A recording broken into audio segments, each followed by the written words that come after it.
The London Universities Group is a collaboration for this event of 6 London universities: City University, Goldsmiths, Queen Mary, Royal Holloway, SOAS and St George's.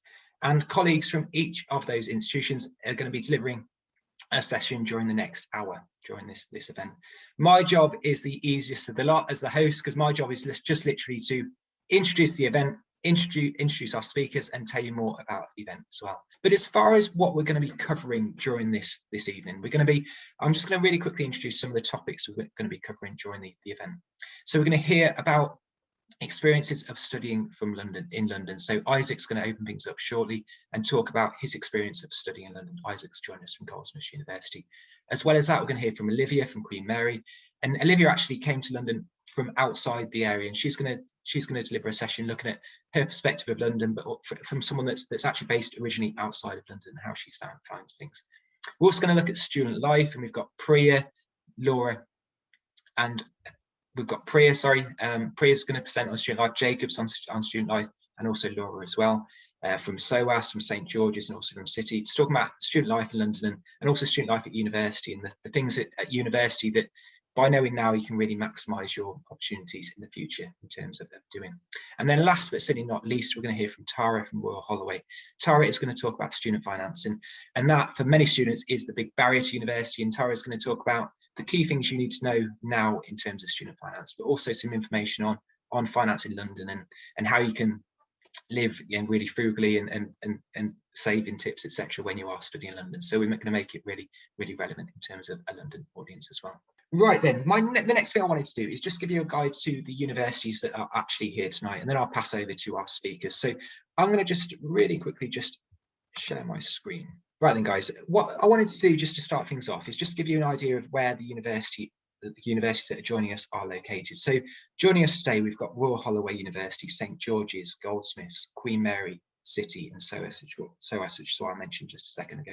And if you're actually watching this and you're thinking, well, I want to study in a certain part of London, what we thought would be useful is if I actually show you on a map where each institution is located. So maybe if you want to be central London, you've got the universities there, you can see it very central, and then you've got north, east, south and west, just to show you where the 6 universities are based.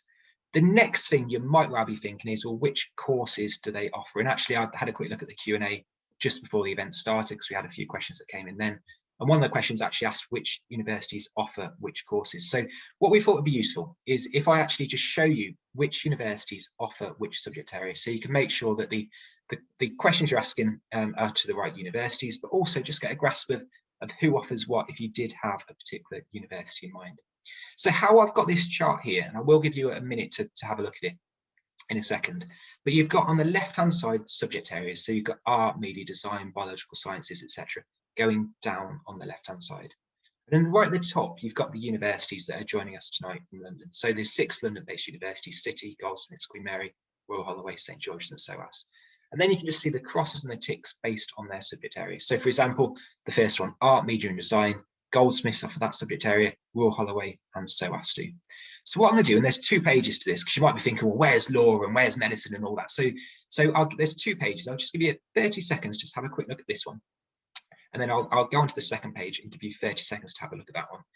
And if you've read it faster than 30 seconds and you did have any questions, do feel free to start popping those questions in the Q&A as well. So just give you 15 more seconds to have a look at this chart just here.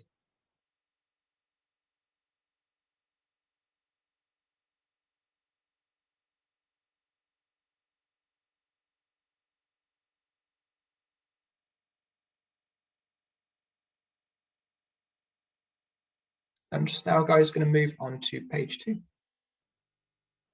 again, I'll just give you another 45 seconds to have a look. So you've got the subject areas on the left and then the universities that offer that course at the top.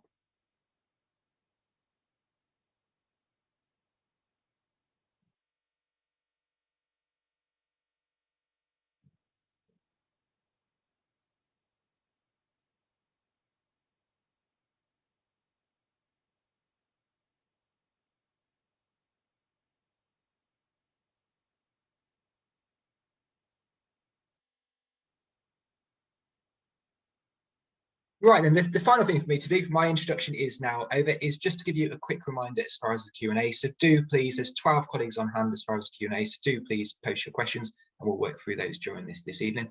And if I can now introduce our first speaker, which is Isaac. Isaac is a final year economics student joining us from Goldsmiths, University of London. And Isaac's going to provide a guide to his experience after studying in London. Over to you, please, Isaac. Awesome. Thanks, John. Hey, guys.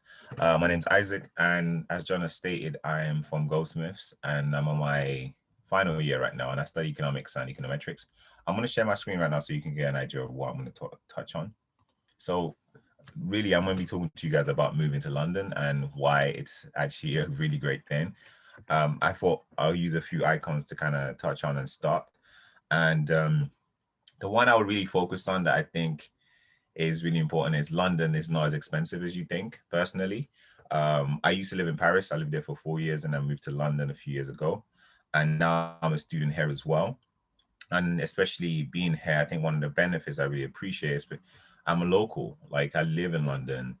I enjoy London. I get to explore London. And because of that, I know where to go and where not to go in terms of my finances. Yes, it is more expensive to live in London, but also there's more opportunities in London. There's more opportunity for work. There's more opportunity for good employment that pays you a good amount. And it's obviously, you balance that with how you manage your finances as well. But there's that little myth that I want to kill a little bit, that London is not as expensive as it seems. There is more opportunity. There is more culture as well.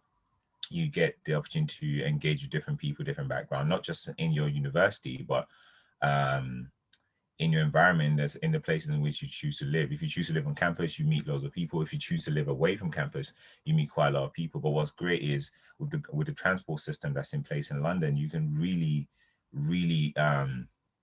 you can, I won't say comfortable, but you can definitely manage your finances effectively, and you can, you can know what not to do and what to do as well. Personally, I think I would encourage anyone to move to London. I think being here has been an encouraging space. I'm not just meeting people from French backgrounds. I've had a chance to meet people from different parts of the world that have come to my university, and they really made the experience enjoyable because, you know, like, the whole world is in London. You can really meet any nation that you want to meet. And that's been really helpful for me, especially in my course, which is quite international as well. So I get to work with some of my classmates who live in Ukraine.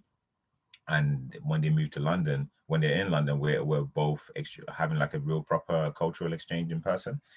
In terms of London as well, just the simple things, like there's a lot of places to go. There's sightseeing places to see, tourist places, London Eye, Tower Bridge, just quite a few more places other than that. I mean, I'm into skateboarding, so there's quite a lot of areas in which you can skateboard as well. So you can always find an interest in which you like in London, and you can always find like a nice community in which you can join or you can be a part of just by being proactive and taking part in it.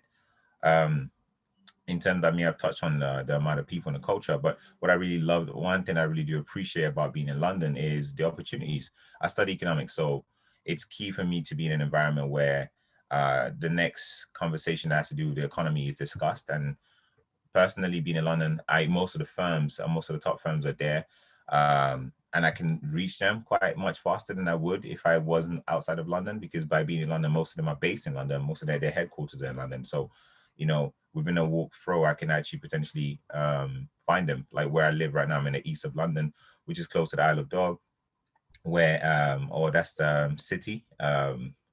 It's close to the city, and it's also quite close to a lot of institutions that potentially I've had interviews with, and it's made it easier for me to get there quite quickly.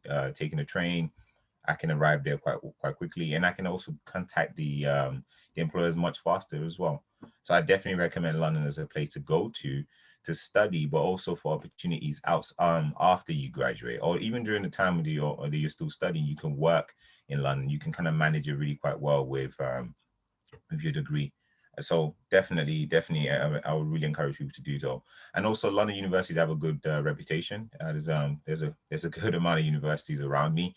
I'm at Goldsmiths, but Queen Mary is not too far.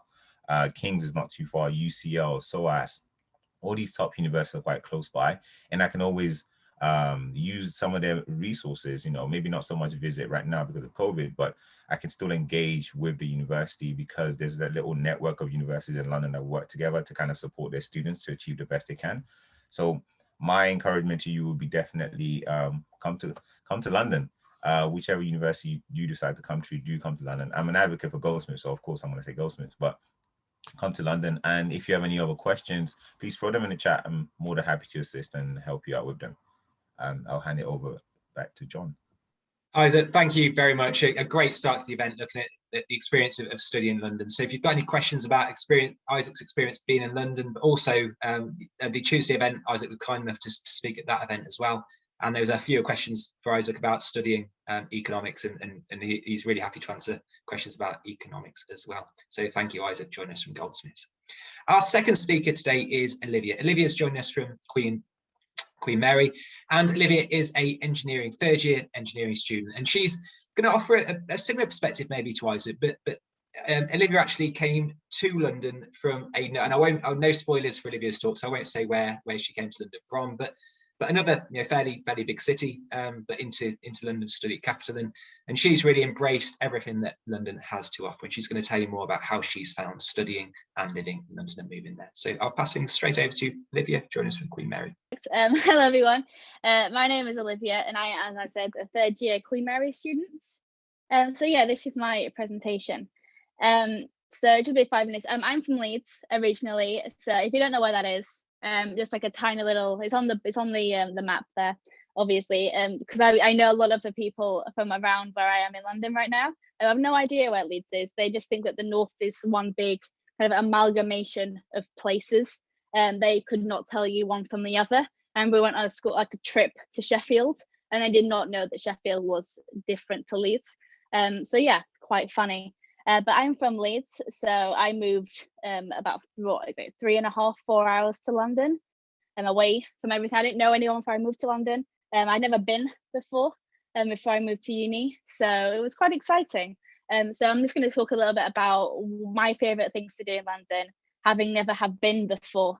And yeah, so that'll be what I'm talking about. So why did I move to London in the first place? I studied material science and material engineering, which is quite a rare course. I mean, you don't get it everywhere. It's kind of chemistry with physics, with mathematics. So it's kind of like an engineering, but not one with a direct application. So not one, so aerospace is for airplanes, and mechanical is typically for cars, and civil is typically for bridges. That's kind of the classic thing that people think of. But material is very interdisciplinary. So if you are interested in engineering that is kind of more broad, material science is wonderful. And since I got my offer from Queen Mary, I'm unashamed to say it, but I automatically withdrew every other offer that I had on UCAS. And I had some other offers. One was being unconditional, but I didn't want it. I wanted Queen Mary, I wanted London, for one main reason, other than my course. One main reason being the theatre. I absolutely love the theatre, but I wasn't able to see much as a child, because there isn't really many theatres in the north anyway, compared to London. But it's also it's kind of typically seen as quite an affluent craft. But yeah, I love the theatre, and I really wanted to immerse myself in theatre life while I was in London. So that's one of the other reasons why I moved. These are a couple of pictures from me. That the Bat Out of Hell is at the Dominion at Tottenham Court Road. Is the first theatre show that I saw after having moved to London. It was very exciting. I took this picture being very excited. I saw 11 shows in 3 months, which is a little bit extreme, but I would not have changed it for the absolute world. I thoroughly enjoyed myself. My first year was just an absolute dream. It was like living in a dream. I was seeing theatre shows like twice a week sometimes, and I was just in my absolute element. Like Shaftesbury Avenue, I go and just walk down Shaftesbury Avenue all the time, just walking down the street and seeing all the dazzling lights. And it's kind of like, I might be kind of romancing London a little bit, but I absolutely love it. This is my program collection. It has Pride and Place on my windowsill. I look at them all the time. And this is like a limited collection. I always have more, and I've seen certain shows more than once, so I don't want to either like the same program twice. But that's the theatre, and obviously not everyone's interested in the theatre, so I will move on from that now. but the theatre is absolutely wonderful in London, and I recommend anyone try it, even if you're not theatrically inclined. Other places to see, these are my other kind of selection of favourites. I love going to Queen Mary, which is obviously in East London, and so it's really easy to get to anywhere you want to go. Mile End Station, very central, has a central line, so you can get anywhere you want to be essentially, and I'm pretty sure all the other universities have similar. The top picture is of South Bank. I love South Bank. It's on the Thames, and you can see kind of in the background the London Eye. Waterloo is kind of behind it as well. So I love South Bank. It's really romantic. I also go on my first dates there. So you have loads of restaurants. You have a really nice walk. It's really close to everything. The picture underneath that is the Stratford Westfield. I'm not used to big shopping centres because other than like Trinity Leeds, they don't really have any. So, and if they do, they're really hard to get. You to like a separate train to them and everything. So I'm not really used to having like a 5-storey shopping centre like the Stratford Westfield. So I thought that was quite exciting to put that in. And also, I don't know if anyone remembers the TikTok trend of like, I think it was in like November time, of these really fluffy pancakes. Well, I managed to find the shop from the TikTok trend, and I went with my friend, and that is a picture of us with our TikTok pancakes. They were very nice, and it was actually really cool because the shop was like literally like a door frame width, which was cool. So really like niche things that you can find in London that you can't really find anywhere else. So yeah, that's that. And thank you for listening. That is my presentation. I've joined on about my life long enough. If you have any questions for me specifically about moving to London, about anything like that, feel free to let me know. I do have a uni-ready profile as well. So if you go onto this website at the bottom, you'll be able to talk to me more through the Queen Mary website. Any course, I can talk my course or anything. Then you can reach out to there. But other than that, I am finished. And thank you for listening. Brilliant presentation. Really, really enjoyed that. And you can just tell how enthusiastic you are about London and all the experiences. So mega grateful. That's Olivia joining us from Queen Mary. And if you've got any questions for Olivia, even if it's about what's good at the theatre, do post those in the Q&A, and I'm sure Olivia will be really happy to answer this for you. Our next presentations are going to be about student life. So we've looked at a little bit about what you can expect in London from those great sessions from Isaac and Olivia. Now you might be thinking, actually, what can I expect at university, and what's involved at university? What support is available for me at university when you're actually there? And what we've decided to do now is get 3 colleagues talking about that very subject. So I'm really grateful to Laura joining us from SOAS. Laura is a UK student recruitment manager at SOAS. Jacob, a student recruitment outreach manager at St George's, and also Priya, a marketing recruitment assistant at City, who are going to all provide a guide to student life and what you can expect if you study at a London university. And they, again, represented City, St George's, and also SOAS. So you're going to hear about how that works from 3 different institutions. With that, I'll pass things straight over, please, to Laura. Okay, so yes, as John has just mentioned, my name's Laura, and I'm a UK student recruitment manager at SOAS. I'm also joined today by Jacob from St George's. So Jacob, did you want to introduce yourself a moment? Hi everyone, nice to meet you. As I say, my name's Jacob. I'm student recruitment manager at St George's, University of London. And I'm also joined by Priya as well from City. So Priya, would you like to introduce yourself as well? Hi everyone, my name's Priya and I'm a UK marketing and recruitment assistant from City, University of London. Looking forward to chatting you all in a bit. Okay, so the 3 of us are going to be talking a little bit about different aspects of student life. So to start with then, the things that we're going to be focusing on over the next few minutes are the student community. We're going to have a little look at the academic staff that you can expect to meet. We'll talk a little bit about work experience and study abroad experience opportunities that you can get alongside your degree. Then we'll go on to talk about academic and study skills support, disability support, student life, and then we'll move on to talk a little bit about accommodation. And then finally, we'll move on to discuss students' union, so that includes volunteering and sports societies, Freshers Week, and also part-time work and other opportunities for part-time work as student ambassadors. So one of the first things that you might notice when you start at university or when you come and visit a university for the first time is the large student population. So student populations at university are quite large, but they do vary in size depending on the institution. So of the university represented here this evening, we have student populations of between 5 1,000 students up to 28,000 students. So another great thing about universities is the diverse student body that you'll find. So we've got students of all different nationalities, all different backgrounds, all different identities represented both on the programme, on your course, and also in the university in general. So in terms of our numbers of international students, we do have quite a large international student population. So again, of the universities represented this evening, we have international populations between about 8% up to about 50% of our students being international. We've also got high proportions of mature students, so that's students that are starting their programmes over the age of 21. So you'll get to meet students of all sorts of different ages and experiences on your university programmes. And then you'll also have the chance to meet other students outside your programmes as well. So master's students, PhD research students. So all of these things, all of these different backgrounds, all of these wealth of different experiences really makes peer-to-peer learning and insights a really important part of university study. So in terms of class sizes as well, we have larger classes, which are called lectures, and there are also smaller classes, which are seminars, tutorials, and practical sessions.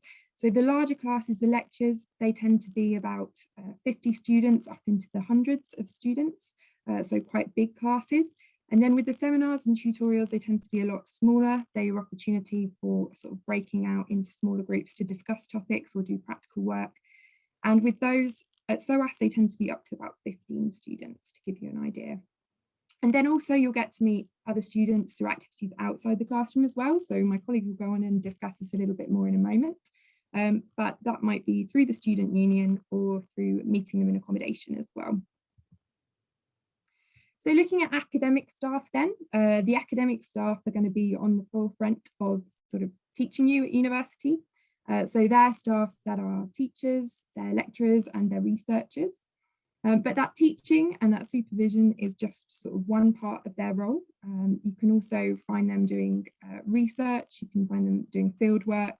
They often publish a lot of their work in academic publications like books and journals. You might find them as advisors to organisations or government advisors, and you might also find sort of their commentary and their interviews in the media as well. So being specialists in their field, they often have a specialist sort of research area or topic within their wider department, their wider disciplinary area, and that's often very linked to the topics and the modules that they teach on. So your main contact with these academic staff will be during contact hours, or another word for that is class time. So that will again really vary depending on your degree programme that you take. But with that, you'll get to experience lessons probably for a lesser amount of time than you would at school or college currently, because a lot of university study is done independently outside the classroom. And then another time that you can come into contact with academic staff is during office hours. So usually you'll find academic staff have 2 to 3 hours a week, which act as sort of drop-in time for students, dedicated for students to come and speak to them about their course, about assignments, or just for any other support needs that you have. And you'll usually be assigned what's called a personal tutor, or some universities, in some universities they're called academic advisors. And those members of staff are there as your sort of first port of call. If you do have any questions about your course or do need any extra support, they can signpost you in the direction of that support. And you can also meet with them periodically throughout the year as well. So the final part from me then is coming on to other opportunities that you can have in terms of study abroad and work experience. So with study abroad, you'll find a lot of programmes at university do have this as an option as part of that. So you can choose to do either a year abroad, a semester abroad on some programmes, or a term abroad. And then there's also summer school opportunities for a few weeks over the summer as well. And it will really vary as to where you can go depending on your programme, depending on what links with other institutions that your university and your department has around the world, because often different universities and different departments have very different international institutions that they partner with. But the benefits of doing a study abroad, you'll be able to make a global network of friends, meeting people from both the host country where you're going to live, and also meeting people from lots of different countries sharing in that study abroad experience in your host country. And then you'll also get to experience a different culture as well. So whether you're interested in travel, whether you're interested in gaining a new perspective in a different way, you'll get to do that.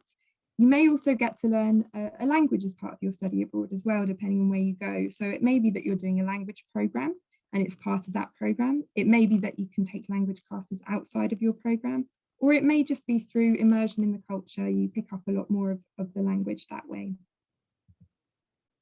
And then finally, for me, in terms of work experience opportunities, there are lots of opportunities that you can get work experience both inbuilt into your program or separate from your program that you can sign up to do and get that experience. So that might be a work experience module, it might be a core or an optional module as part of your program. It might be a year in industry. Many of the universities here this evening offer a year in industry, and that allows you to obviously go out into the workplace for a year as part of your program. And professional training placements are very similar. And then a lot of the universities here also offer degree apprenticeship programs as well. So that's where you'll get the opportunity to work for your employer whilst also studying part-time and coming out at the end of that with a full degree. So another great thing about universities is the careers services as well. They can help with pointing you in the direction of volunteering opportunities and also internships, which you might be able to do during the longer university holiday period or outside your class time. And another place to look for those volunteering opportunities is through the student union as well. And I know Jacob will go on to talk about that in a little while. So I'll hand over now to Priya. Perfect, thank you. So what I'm going to be talking about a bit is some of the kinds of support that you can get from university, and then also going on to student life a bit where Jacob will continue. So firstly, thinking about academic and study skills support. So we know that when people go to university, they might be learning in a totally different way than they ever have done before, which Laura kind of touched upon. There are lots of different styles of teaching with lectures, seminars, tutorials. And then also as well, you might find that you do assessments in a different way that you've done before. And we understand that this can be quite overwhelming for students when they start. They might find that they need some help on how to get the most out of their classes and different ways to revise.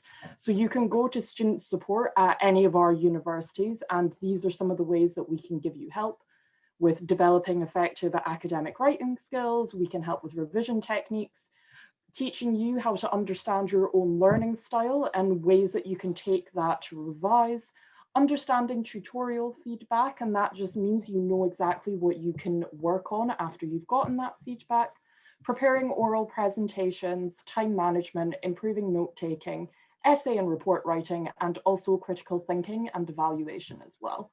Now, the thing is, when you go to university, a lot of the ownership is placed on you. So we have all of these things available through student support, but it might be that you need to make the first step on asking for that help. And it might seem silly that you just need help with revise, but honestly, the amount of students that all of us get coming to get help with that, and that's what our staff are for. So as long as you ask for help, we will give it to you. Can I have the next slide, please, Laura? Thanks for that, Laura. And so there are lots of different ways that we can support students, but another one that I think is really important to speak about, because we've only got a certain amount of time today, is disability support. So all of our institutions warmly welcome students who are disabled or have a specific learning difficulty.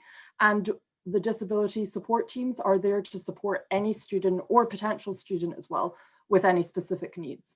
But we also understand that there's not one uniform approach to any of this. We will have disability support officers talk to you, and then that way they can tailor how we help to what you feel like you need and what will help. And that can be a combination of us supporting with advice, guidance, reasonable adjustments, examination adjustments, DCA applications, tutoring, mentoring, assistive technology, and accommodation as well. The only thing we maybe would advise you to do is to declare if you have disability or specific learning difficulty or any additional needs on your application form.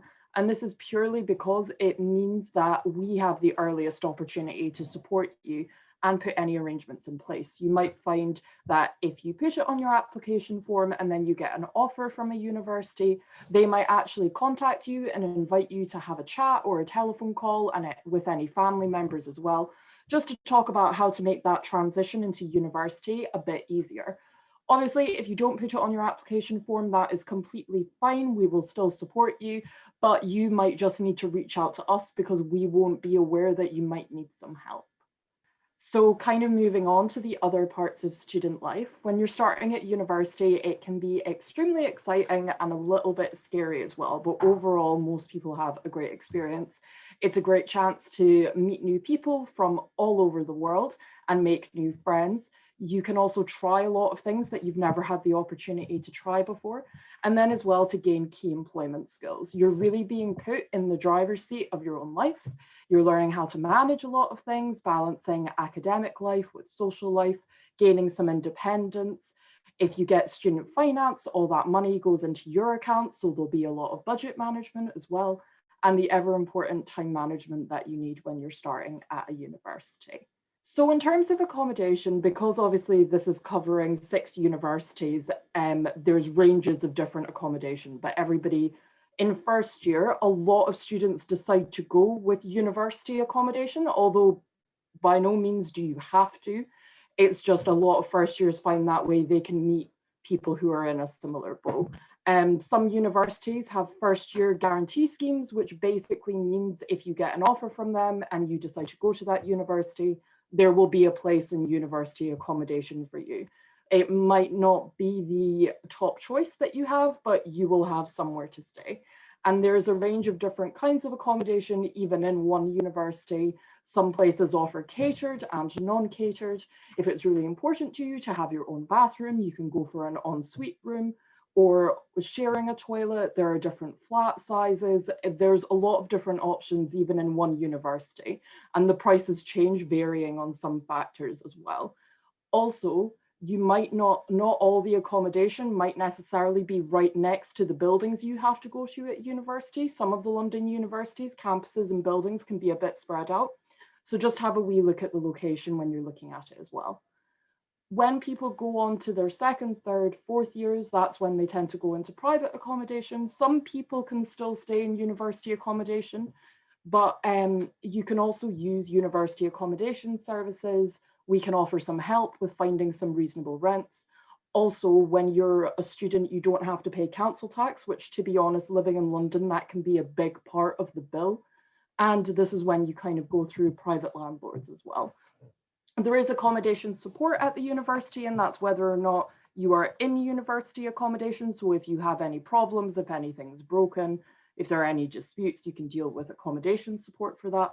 But also as well, a lot of the students' unions and student support teams will also help you if you're having any issues with private landlords, and also help you find that accommodation should you need it. So just because you move out of university accommodation, there are still ways that we can support you with that. Next slide, please, Laura. So now moving on to the Students' Union, which is the final part of my talk before I pass you on to Jacob. So some of you might have heard of a Students' Union. When I was applying to university, I thought Students' Union was a bar and some canteen style food. But whilst a lot of them do have that, it goes a lot beyond that. It's actually a student-led charity that is the voice of the students, and they communicate to the university. There's normally a student-elect president and vice presidents, although each student union at each university is made up slightly differently, but that is a consistent factor. And their core values are representation, so representing the student voice to the university, as I said, welfare support, so they can help with a lot of things. A lot of students go to them for advice, for example, on things like private landlords. Sometimes they do things to help people with money management as well, just giving some advice. They promote fairness and equality and diversity, and really encourage the university to do so as well. And they also hold a lot of the clubs and societies accountable through regulations, which is really good. They provide opportunity. There's lots of ways to get involved in a students' union, which can help you with key employment skills. You can help run events, get involved in any volunteering schemes. They run events and socials, so not just, they do have a big part in Freshers Week, but not just that. There are events at the Student Union all throughout the year. And also as well, the sports societies and clubs are all kind of overseen by the Students' Union and making sure they go to them and then they become affiliated and then they're allowed to run. But on that note, I will pass over to Jacob, who's going to speak a bit more about that. Thanks very much, Priya. So just a few final slides for me to finish up here. So across the room, across all the universities in the room, we have over 100 different types of sports and societies, and a couple of those can be seen on your screen right now. So if you haven't heard about these groups before, they provide an ideal opportunity for you to meet like-minded individuals whilst doing something you love. Or perhaps it could give you the opportunity to try something completely new that you've never even heard of before. Each of the clubs are run by students themselves. And this means that if you're keen to get involved and take a leadership role on board, you can actually apply to be part of it and maybe take on a role such as president or treasurer or events and fundraising officer. So you might come to uni and choose to join a sports team such as football, badminton or netball. And as part of that, you can actually compete against other universities in the Bucks League on Wednesday afternoon, which is also a great way to travel around London and see new places. Or perhaps you might want to develop your skills in debating, join the Radio Society, or even the vegan and vegetarian one. Joining a sports team or society can be really rewarding to students, and it really does provide a great social outlet at university. You'll often find that most people's friendship group comes from their sports or society, and they really do create friends for life from this group. Something to also note, especially if you're moving to London, and obviously we might know how expensive it can be, is that the societies will often run activities at a cheaper price. So you may be able to try something that you might not really be able to afford in a normal circumstance. And finally, with all societies, if you go to university and there's not one there that you would actually like, you have the opportunity to create your own and come together with a group of you and actually create a society or a sports team in something that you're really passionate about. So now moving on to volunteering, being based in such a large city like London means that there's such multiple types of volunteering opportunities available to students whilst you study. And giving your time to study, to volunteer whilst you're studying is a really great way to learn new skills, develop varied work experience for your CV, meet a variety of new people, and finally just have fun while supporting others. Opportunities to volunteer can come in the form of community work, fundraising for local charities or businesses, and even taking part in student challenges like trekking all the way up a mountain or racing to get as far away from London as possible without spending any money. Recently, we've seen a huge support from the student community to help the ongoing COVID-19 pandemic, and I'm sure you might have heard about that in the media. And most SUs have a dedicated volunteering team or a volunteering society, and that's a great place to start your search for volunteering opportunities. So Freshers Week or Welcome Week, depending on how you may have heard of it, it's often got a real misconception around what it actually is, and people think it's just about nights out, but really it's so much more than this. So during the week, or sometimes 2 weeks, there's a wide range of events for students to attend, and some of the universities will run up to 80 day and evening events. A lot of the week it's organised by the student union, and they'll ensure that there's something for everyone and every taste, and it really is a great introduction to university campus life. So just to give you a flavour, some of the events that have been previously run by unis in the room include a Netflix watch-along movie night, a table tennis and bowling tournament, an Oktoberfest, virtual murder mystery events more recently, sports and society taste sessions, poetry and live music nights, and even virtual painting sessions. And there's so many more we could have chose from. So now coming on to part-time work. Whilst you're studying, you might find, or you may just want to top up the money that you have from your student finance. And this can be achieved by securing a part-time job. So there's a lot of variety of jobs out there for students, but usually we see people take up retail jobs, bar and restaurant work, call center, administrative jobs for a number of different offices. You could even look at becoming a brand ambassador using kind of social media. I know that's really big at the moment. And student ambassadors, which will come on the next slide. You can find these jobs in a variety of locations, but we'd recommend looking at studentjobs.com or Indeed, or even your LinkedIn account and looking at your network. You might consider a specific company or retail outlet, such as a local mall to you or shopping centre. But if you are struggling, you can look to work with the careers team in your university, who work with a number of external businesses, and that can be a really great place to not only find part-time job, but also maybe an internship and graduate roles. They're also really great at providing application support and maybe help to develop your CV or sit an interview. And finally, you can always just flyer in local companies around you. Balancing your study and work can be quite a challenge, but we would recommend that you take on no more than 20 hours per week for part-time work, as alongside a full-time undergraduate degree. And also, it's not only the great reason for taking on work usually is to get money, but it's not only that. You can look to develop skills and experiences and make new contacts, which all can be really beneficial to you in later life.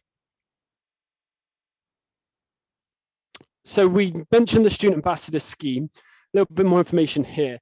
I'm sure you've all seen, maybe in person or virtually, student ambassadors, and they're students who are currently representing the university and promoting higher education and being paid by the university to do so. So student ambassadors will work on a variety of events, including open days, school visits, wine and participation, graduation, social media takeovers. I'm sure you've seen students kind of talking to the Instagram videos. Webinars is obviously a huge one at the moment as well. Also, we do use student ambassador for administrative tasks. So it's another great opportunity to build up those kind of soft skills in an office. What is really great about the student ambassador scheme compared to other part-time work is that you really do get to choose when you want to work. So for example, if you've taken on a job in a local shop, you might have to work 9 to 5 every Saturday, and that can be quite a pain to manage alongside your schedule. Whereas if you look to apply for student ambassador jobs, you could pick to do 2 hours here and 3 hours here and really kind of manage it when you can do it. So on your screen now is just a little bit of an idea of where to look for kind of more information around everything we've touched upon. And finally, we just wanted to take the opportunity to kind of say that, student life is really what you want to make it. And we really do encourage you to reach out and, grasp what you want from it. It encompasses both your academic and your social life, and both will complement each other. And there really is opportunity all around you whilst you're studying. Thanks very much, everyone. I'll pass you back to John and we'll be in the chat for any questions.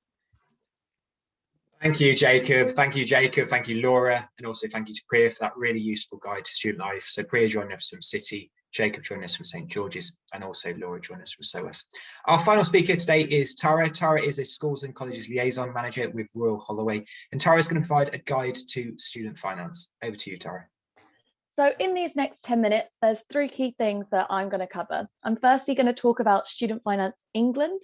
Across the nations in the UK, it's slightly different between Scotland, Wales and Northern Ireland, but I'm going to talk about the loans you can receive if you're an English student through Student England.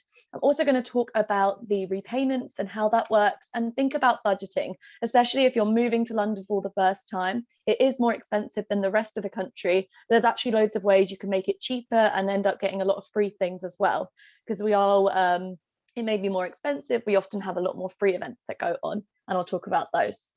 So there's 2 types of loans that will most commonly come up. There's one called the tuition fee loan, and the other is called a maintenance loan.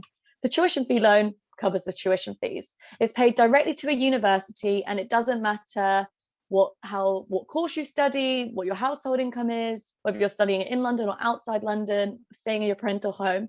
Everyone is entitled to the full amount, and the full amount is currently £9,250 as tuition fees are set by the government. You don't have to pay it till the April after you graduate, and only if you earn enough, which I'll explain a bit more later. Now, this goes directly to a university, so you never actually interact with this money. The one which will affect you on your day-to-day the most is a maintenance loan. And this covers everything: your living costs, accommodation, food, travel, whatever you want it to do. It's paid directly to you, typically at the beginning of each term, so normally in September, January and April. It then won't be paid again till the following September. So you need to make sure that you spread your money and you budget your money for the entire year, not just the academic year. It does depend on your household income and also if you live in London or not. So for example, studying at any one of the institutions that are here tonight, you get an increased fee, you get an increased loan amount because London is slightly more expensive. And it does depend if you choose to live at home or move out. Just like the tuition fee loan, you don't repay it until the April after you graduate. Now, the maintenance loan is done on a sliding scale. So this is just a few examples for you. For those of you who'd be moving to London, you would get the larger amount that you can see on your screen. So the maximum you could get will be 12,382 and the minimum is 6,858. Now, like I said, this is on a sliding scale. So I really recommend that you go on the student finance calculator to work out what you could get. A key to be aware of is household income. If, for example, like me, I didn't grow up in a family with the two parents, I lived with just one. If that's your situation, and for example, a step parent lives in the house, or even just a partner if they're not married, even if they maybe don't give money to you, not married, they may count towards that household income. So you need to think about that when you're putting it into the calculator. Each year it tends to rise a little. So if you're currently in year 12, these figures will probably change by the time you get to university. It's calculated on the previous tax year, which runs from April to April. So this year, anyone starting in September, it will be calculated on their household income from April 2019 to April 2020. Now, the first lockdown started in March 2020, and unfortunately, since then, a number of people have had their hours cut, they may have lost their job, which means that the household income on your tax form might be different to what it is now. If that is the case, it's okay. You can just contact Student Finance and explain to them that that's what happened, and they'll reassess you according to this year. Now, the interesting thing about the student loan is actually how it's repaid. A lot of people choose to not call it a loan and call it a graduate tax because you only repay depending on your income. So you don't pay until the April after you graduate and only if you reach a salary threshold. You then only pay 9% above that threshold and it's taken out of your payslip in the same way that your taxes. The only time this is different is if you move abroad. I've lived abroad myself since leaving university, and you just need to contact the student loans company and explain to them what country you're in and your salary there, and they'll change the threshold to meet the living conditions of that country. Finally, and probably most importantly, after 30 years, no matter how much debt you have left, it will be wiped away. And this is where it's like no other loan you'll ever have. So I'll give an example. For anyone who started a university after 2012 with the higher tuition fees are on something called a Plan B. Now, your threshold is £27,295. If you had an income of £27,296, think about how much over the threshold you are, £1, and what's 9% of £1? 9 pence. If on the flip side, you went to university before 2012, even though the tuition fees were lower, the threshold is as well. So if someone earned the exact same amount of you, they're £7,401 over their threshold and would repay in the same year, even though they have the same wage, £666.09. It's not so much what you borrow. So for example, in going to London, you will be borrowing a higher amount because of the way in which you repay it. And actually about 70 to 80% of people will never repay it in full. It's not to worry. So think about threshold and understand that. There's also additional government support out there, for example, disabled students allowance for people with special learning difficulties, for example, dyslexia, you could get money or equipment to help you, travel grants if you're from a lower income and studying abroad, and also dependent and childcare grants as well. Now, there is scholarships and bursaries. So there's two kinds. There's normally one which is specific to your institution, and then there's also one which is more general, either to the UK or internationally. There are genuinely hundreds of scholarships out there. These are the ones from the institutions tonight, and they could be scholarships, which normally refers to there might be a certain number of them. For example, at Royal Holloway, we have 3 future leader scholarships a year, and in order to qualify for that, you need to have high grades and demonstrate future that you have leadership skills. While on the opposite side, bursaries tend to, and the word can be interchangeable, mean if you meet a certain criteria, you will be instantly be awarded. Now, the best thing to do is look up the institution you're interested in, just type it into Google, type, for example, Royal Holloway and scholarships, and the pages will come up. But you can also apply for scholarships which aren't directly linked to your institution. For example, the vegetarian charity gives up to £500 grants to vegetarians and vegan students. A really good website I'd recommend using is something called Scholarship Hub. And essentially it's like a Google for scholarships, and you can put in a different number of criteria, maybe what you want to study, where you want to study, and what scholarships are available to you. Now, for moving to London, I'm going to give you some good saving tips. I myself was born and raised in London, so I was here on a teenager having to make my pocket money go further. But one of the things in which you can save is through museums and galleries. In fact, almost all of them are free to enter, including the V&A, the Natural History Museum, the Tate Modern. Also, London is one of the greenest major cities in the world. We have a number of royal parks, such as Greenwich Park. We also have Hyde Park and loads more, which you can explore. Also doing the tourist swaps. If you came to London as a tourist, maybe you paid to go to the top of the Shard, it's about 30 or 40 pounds. But if you know to go to the bar, which is on floor 33, their cheapest drink is £9. You get the same view, but spend a lot less. And you can do this with loads of things. Instead of paying for the tourist boat, you can take the Uber boat, which is about £6 as opposed to £40, which the tourist one is. You can also do free street tours. When you're in London, look out for the blue plaques, and free events as well. So things like Notting Hill Carnival. The last one is also to be aware of how to make your travel cheaper. So for example, you can get an 18+ Oyster card, which is a special travel card you use to tap in and out, which gives you discounts. You can use a 16 to 25 rail card, which you can attach to your Oyster card as well. And also use things like cycling, especially within the pandemic. Cycle passes have got even better than they were before. And I know I'm cycling a lot more as well. But the things I want you to know about student finance is to apply as early as possible. The applications normally open in late February or March before you go. So if you're going this September, applications open this week. If you're in year 12 or you're not going till next year, it will be around March time and close in May.